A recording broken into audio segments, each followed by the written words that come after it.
Hi guys, welcome back to our YouTube channel. You know what you can do now if it's your first time? Subscribe down below there so that you can join our family. We call it the Ngoma Clan. And also, if it's your first time, give this video a thumbs up because you won't regret being part of this YouTube channel. Today I'm back with my homie, my one-time homie. Today we're talking about our wedding. We both married I think in a normal way, so to say. I did my wedding, you did your wedding. Yeah. But it was a whole different kind of wedding. You'll be able to hear the difference. So take us through. In the first place, when you are preparing your wedding, some of the challenges, just briefly highlight when you go into the nitty-gritties of the challenges. As a man preparing a wedding, what are some of the challenges you faced towards your wedding? The number one challenge is how society has labeled a wedding to be a big ceremony. Yeah. In the sense that if you do not have a wedding reception, then you're not married at all. Okay. Yeah. So when you, and this is one of the reasons a lot of men don't want to marry, because they're thinking of that 50, 60, 70 pin. Yes. Men does a lot of money. You can get yourself a nice bill taxi or something. So yeah, you think of the wedding reception, and how much it will cost you. Okay. And in most cases, it's society and family that demands this, and parents. In most cases, it doesn't come from the guy. So it's usually the lady and the guy's family, the lady's family, and society. Yeah, so I think that's the biggest challenge. Yeah. Like you think of the wedding and the wedding reception. Yeah. So yeah, I think for me that's the biggest challenge. Okay. Yeah. So for me, I will tell you that the biggest challenge was really convincing parents I never wanted to do two things. Like do a wedding reception and do a kitchen party. That's where the challenge was, which one to go with. For me, from inception, I never wanted a kitchen party for my own reasons. Yeah, so I decided to go for a reception. But I mean, just putting up that whole thing, it's a lot of work. Yeah. It can drain you. Not it can drain you, it drains you emotionally, financially, and everything. Just to make sure that you. But one thing is, if you really can do, if you have the money, why not? Yeah.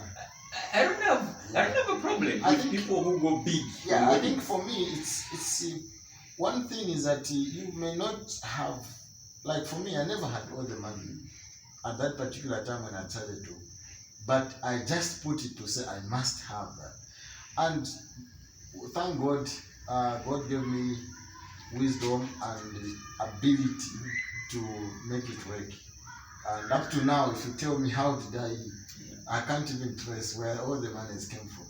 So I think it's just you putting up your mind. You may not have everything, but if you say I want this, I'm sure you'll be able to. You also know how to go about it. Yeah. So the biggest challenge was just raising money for that big event. Yeah. So tell us now. You did a church service. Yeah. You did.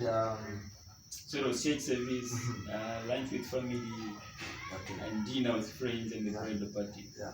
So how was that? So I'll tell you, before I answer that, I'll tell you an interesting thing about my whole thing. Yeah. I didn't have chilanga muyo. I didn't have a kitchen party. Why?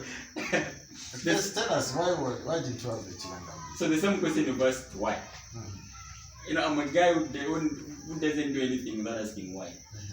So I asked myself, Chilanga Mujiro, why? But your wife is from the tribe where they do Chilanga.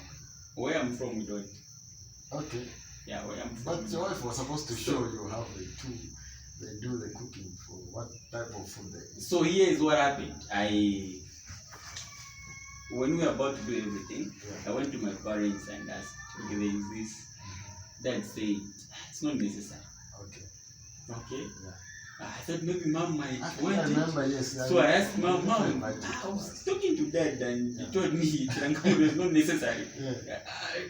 Are you sure? Yeah. She says, yeah, no, it's not. I mean, if you feel you shouldn't do it, Yeah. I mean, what if you, there's no need. Yeah. Talk to your wife to be. So I called madam and I said, what's it was saying this one? They are saying, and she says, then it's okay. It's okay. Because I was on the copper belt. Okay. She and the family was in Lusaka. Lusaka. So then we are thinking, traveling. Enough, I mean, at the end of it all, why do we really need to do it?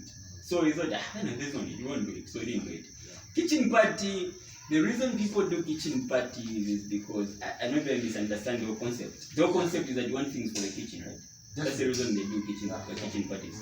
But for Christ's sake, why do you have to bring so many people together to buy kitchen stuff? You can't afford it. You can't buy pots, spoons, and make your own kitchen. You can't do that. If you're doing it for the money, I understand. But if you just want to do that, to buy, to say I want people to buy because look, the money that goes into the whole preparation, I feel it's enough to buy stuff for the kitchen. Nowadays, kitchen is come with being built units. So that thing of people buying a kitchen unit and whatnot, I mean, it's not necessary anymore.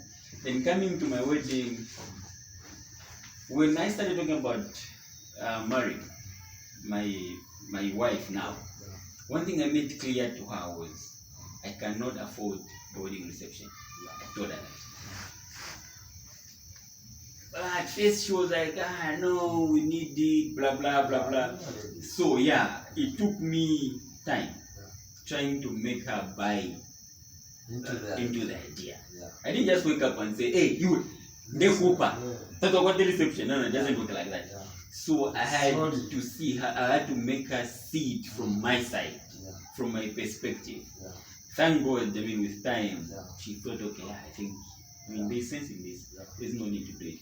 At some point, she tried to convince me and say, no, but if you start saving now, by that time, we can do the reception. I said, look, instead of me starting to save now to come and do a reception, then I can use the money now to get my degree.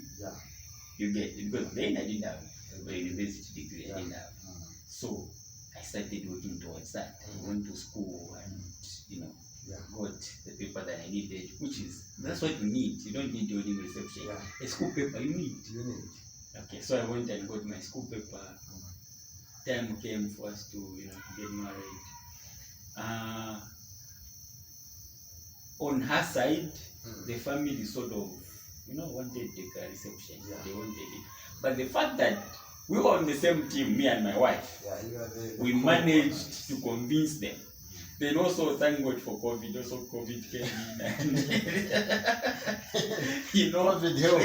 so COVID also helps. But sadly, towards my wedding, COVID kind of disappeared, and weddings were now normal. So again, pressure started coming from Madam's side. But since Madam and I were on the same team, we still tried to convince them. I mean, we don't have the money. Since we knew we were not doing this, so we kind of relaxed. So we went ahead, had church service, and we had lunch with family.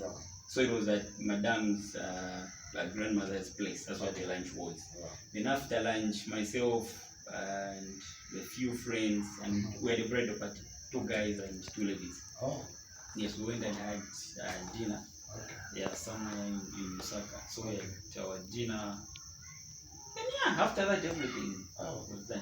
One thing I can tell you, I didn't have pressure on my wedding. Thinking of where money for what to come from. No, I didn't pay this guy. That's pressure I didn't have. We didn't have deco on our vehicles. Why do you need deco on your vehicle? We didn't have deco on our vehicles. I didn't have the pressure of buying gas in people's vehicles. Because the vehicles we used, I think I had 3 guys that volunteered and said, the only thing that the other 2 guys said was, I don't manage to come early to have my car decorated. I said, my car, why not? There's no deco, you just come. And he said, really? I said, the guy came. So everything was just smooth. The lunch, the dinner that we had, we spent less. I mean, it was affordable. Okay. You know, so I didn't have that pressure of no, Yeah. where is the what? Yeah. No, where is the what? I think for us, it was a full wedding. Full wedding in the sense that we had the reception, and preparing it wasn't so much difficult. The reason why is because the venue that we had our reception almost had everything. So the only thing we had was to pay the money. The charge us some I think a broke figure. That broke figure had everything, like starting from the PA system, even the cameraman. We just refused to say no. We have our own camera. The plates, everything, even food. So the only pressure that I had was to make sure that I pay that money in full before the wedding. Yeah. So preparing the wedding wasn't. I think God just gave us grace. We didn't have so much pressure. We had our families were so helpful. Yeah, I remember even during the wedding itself. On the wedding day itself, I think all the vehicles that we had actually prepared never showed up. I think 5 vehicles never came. Serious? Yeah, I don't know. Up to now, we still can't trace who brought the vehicles we were driving. But I know my mother-in-law played a part where she brought her vehicle, the friends also. But from my side, I don't know where the vehicles came from. But at the end of the day, we managed to have that wedding. I think to us, for me, I would say up to now, I don't regret. The reason why is because I think 2 years before our wedding, I still... What don't you regret? Why I don't regret? What don't you regret? What don't I regret? I think... I can continue.